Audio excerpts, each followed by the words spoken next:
नमस्कार साथियों, भारत सरकार ने किसान आंदोलन से निपटने के लिए दिल्ली एनसीआर की सीमा पर सिंघू बॉर्डर, गाजीपुर बॉर्डर और टीकरी बॉर्डर पर ऐसे सुरक्षा इंतजाम किए हैं कि तुरंत सोशल मीडिया पर लोगों ने उसकी तुलना भारत पाकिस्तान बॉर्डर और भारत चीन बॉर्डर से करनी शुरू कर दी। लोगों ने कहा कि अगर भारत सरकार इस तरह के सुरक्षा इंतजाम लद्दाख और अरुणाचल प्रदेश में करती तो चीनी सेना कभी भी भारतीय सीमा में नहीं घुस पाती। तो क्या कारण है किसानों और सरकार के बीच इतने गहरे अविश्वास का? आज इस वीडियो में शॉर्ट में इसी विषय पर बात करेंगे। साथियों, किसानों और भारत सरकार के बीच विश्वास की कमी तभी से बनी हुई है जब से भारत सरकार 3 कृषि कानूनों को जून 2020 में अध्यादेश के रूप में लेकर के आई थी। इसके बाद विश्वास की कमी को बढ़ावा दिया किसान आंदोलन के प्रति सरकार के रवैये ने। पहले किसान दिल्ली के अंदर जंतर मंतर पर शांतिपूर्ण आंदोलन करना चाहते थे, लेकिन दिल्ली के बाहर सीमा पर वाटर कैनन, टीयर गैस और लाठियों का इस्तेमाल करके उन्हें रोक दिया गया।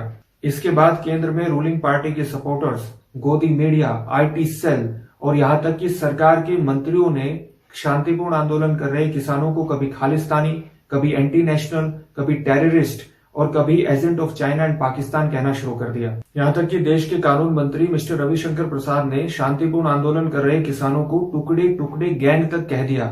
और ये सब तब हो रहा था जब सरकार किसान संगठनों के साथ बातचीत कर रही थी। आप जरा सोच करके देखिए, अगर सरकार के इतने सीनियर मिनिस्टर्स इस तरह की भाषा का इस्तेमाल करें तो उस बातचीत में विश्वास कहां से आएगा?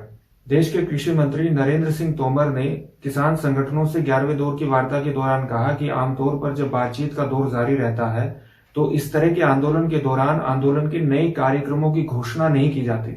वो इस बात को एक शिकायत के रूप में कह रहे थे, लेकिन ये शिकायत करते हुए हमारे कृषि मंत्री शायद ये भूल गए थे कि इसी दौरान हमारे देश के प्रधानमंत्री अपने गुजरात दौरे पर किसानों को, आंदोलन कर रहे किसानों को मिसगाइडेड बता रहे थे।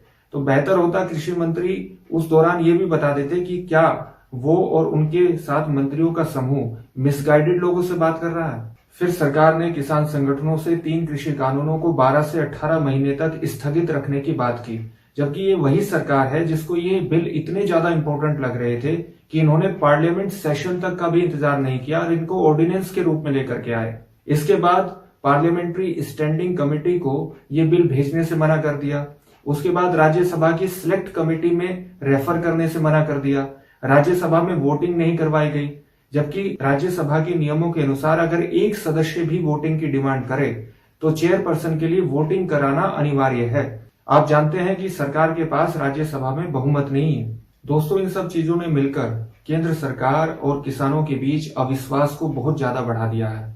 अब दिल्ली की सीमाओं को इंटरनेशनल बॉर्डर की तरह बना देने से, इंटरनेट कनेक्टिविटी कम कर देने से या बिल्कुल काट देने से, पंजाब से आ रही उन ट्रेनों को रोक देने से जिससे किसान आंदोलन में शामिल हो सकते हो, मीडिया की आवाजाही को सीमित कर देने से ये अविश्वास की खाई कम नहीं होगी बल्कि बढ़ ही सकती है। मेरी राय में दोस्तों, अब सरकार को इस मसले को हल करने के लिए किसी इकोनॉमिस्ट की नहीं, किसी कानून के एक्सपर्ट की नहीं, बल्कि हिस्टोरियन की आवश्यकता है, जो सरकार को ये बताए कि जिन क्षेत्रों में ये आंदोलन उभरा है उन क्षेत्रों का इतिहास क्या है, किस तरह से एक क्षेत्र के लोगों ने औरंगजेब के दांत खट्टे किए थे, 1857 की क्रांति को किस तरह से गति प्रदान की थी, किस तरह से राष्ट्रीय आंदोलन को एक मजबूती दी थी।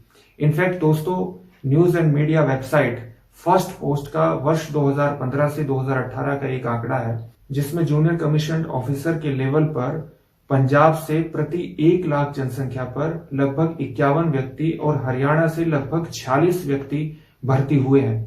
इससे हमें ये पता चलता है कि इस क्षेत्र के लोगों को कोई भी बात इतनी ज्यादा ऑफेंड नहीं करेगी जितनी ये कि इनको कोई एंटी नेशनल करे।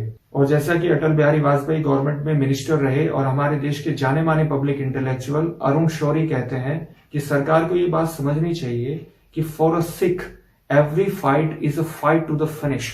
बेहतर होगा कि सरकार इस बात को समझे और अपने ही देश के किसानों से एक लड़ाई की स्थिति में तो कम से कम न जाए। साथियों, इस बारे में आपका क्या ओपिनियन है मुझे कमेंट करके जरूर बताइएगा। ये शॉर्ट वीडियो अगर आपको अच्छा लगा है तो उसको शेयर जरूर कीजिए और इस चैनल को सब्सक्राइब कीजिए। बेल आइकन जरूर दबाइएगा, तभी आपको लेटेस्ट वीडियो का नोटिफिकेशन मिलेगा। मिलते हैं एक नई वीडियो के साथ। बहुत बहुत धन्यवाद।